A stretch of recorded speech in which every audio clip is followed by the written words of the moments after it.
Angin laut selatan selalu membawa sesuatu yang tidak kasat mata.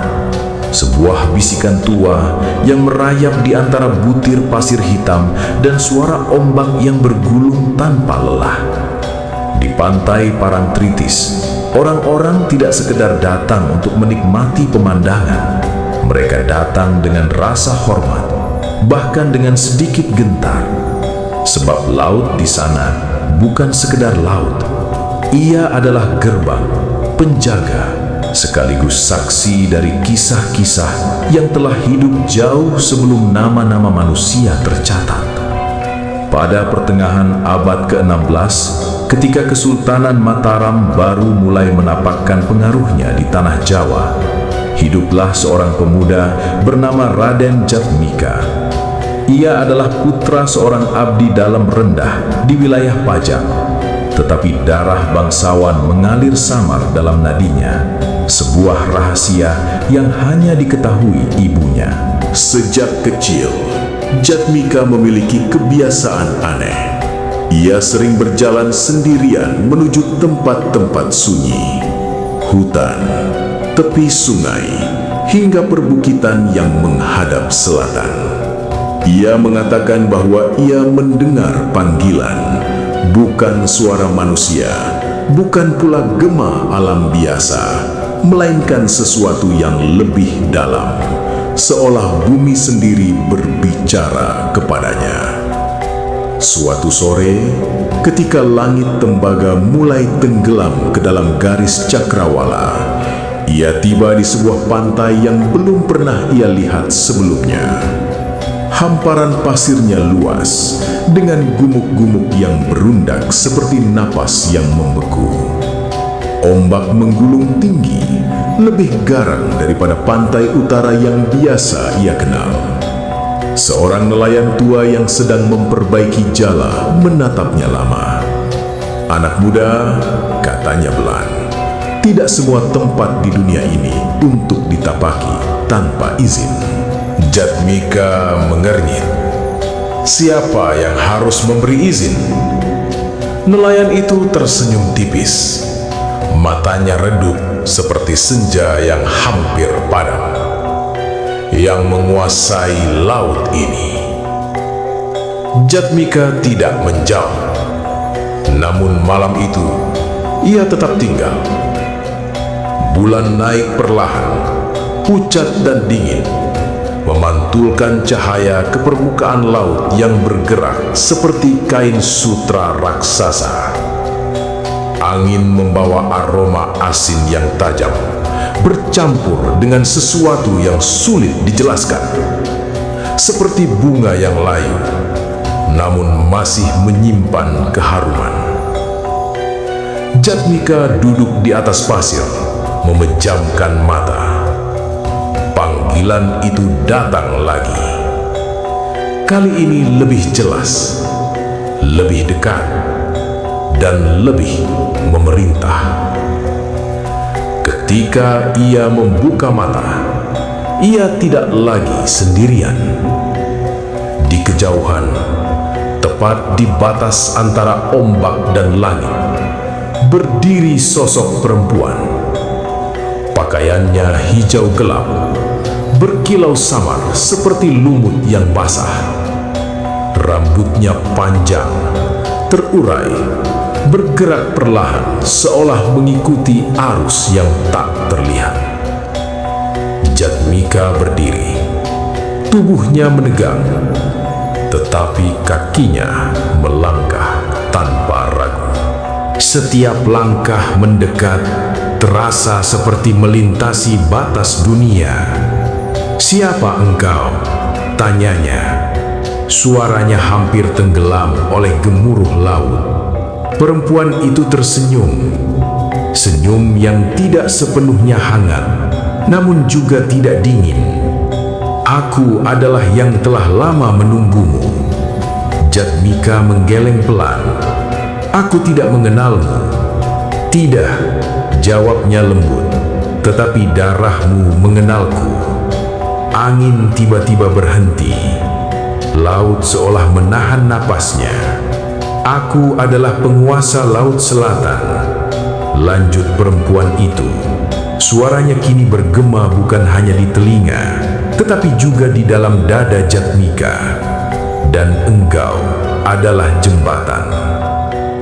Hari-hari setelah pertemuan itu berubah menjadi sesuatu yang sulit dibedakan antara mimpi dan kenyataan.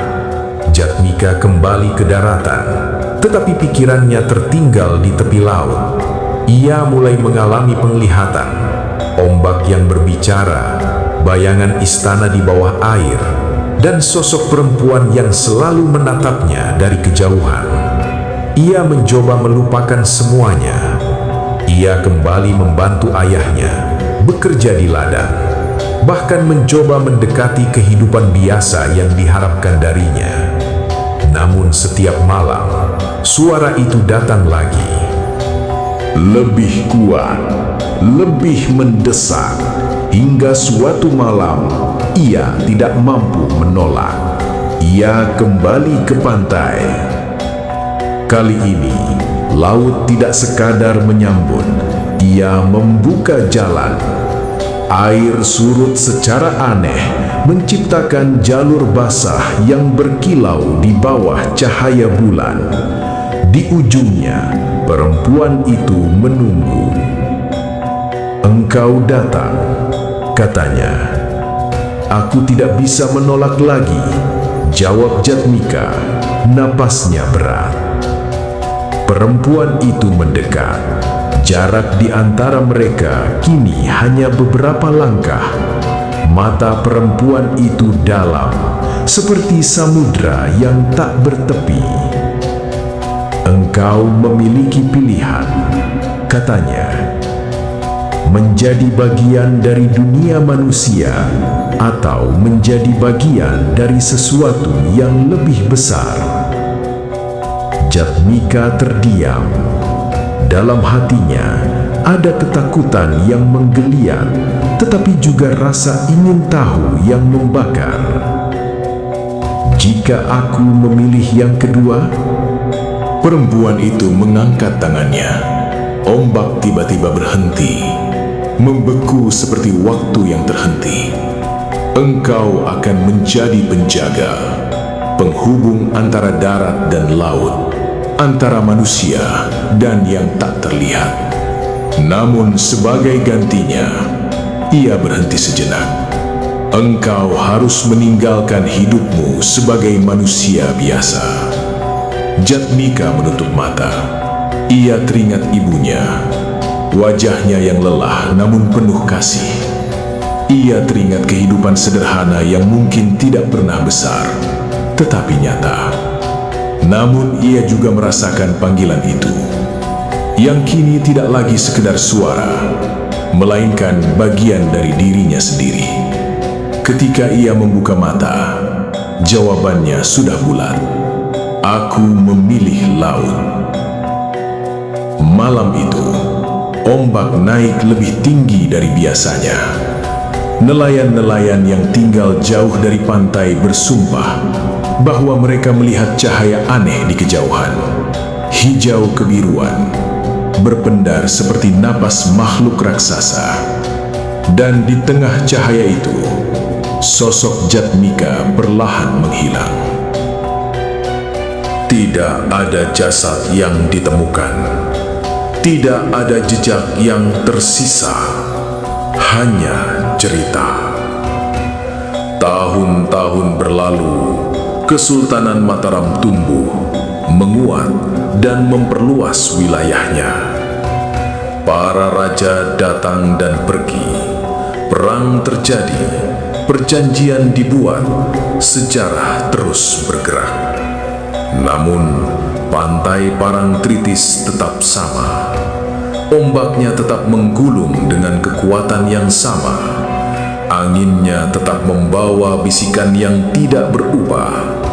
Dan orang-orang mulai bercerita tentang seorang penjaga, tentang pemuda yang memilih laut, tentang sosok yang kadang terlihat berdiri di antara ombak saat bulan purnama, tidak sepenuhnya manusia, tidak sepenuhnya bayangan. Suatu malam, berabad-abad kemudian, seorang gadis kecil berdiri di tepi pantai bersama neneknya. "Apakah cerita itu benar?" tanyanya. Nenek itu tersenyum, menatap laut yang gelap. "Kebenaran tidak selalu terlihat," katanya pelan, "tetapi bisa dirasakan." Gadis itu menatap ombak yang datang silih berganti. "Apakah dia masih di sana?" Nenek itu tidak langsung menjawab.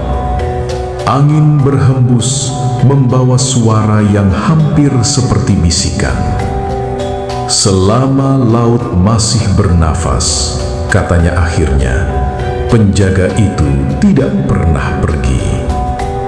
Dan jika suatu malam engkau berdiri di pantai Parangtritis, ketika bulan menggantung rendah dan angin membawa aroma asin yang tajam, mungkin engkau akan merasakan sesuatu, sebuah kehadiran, sebuah tatapan dari kejauhan, atau mungkin hanya ilusi. Namun satu hal yang pasti, Laut Selatan tidak pernah benar-benar sunyi. Ia selalu menyimpan cerita, dan di antara gelombang yang tak pernah berhenti, kisah Raden Jatmika terus hidup, menjadi legenda yang berdenyut bersama nafas samudra.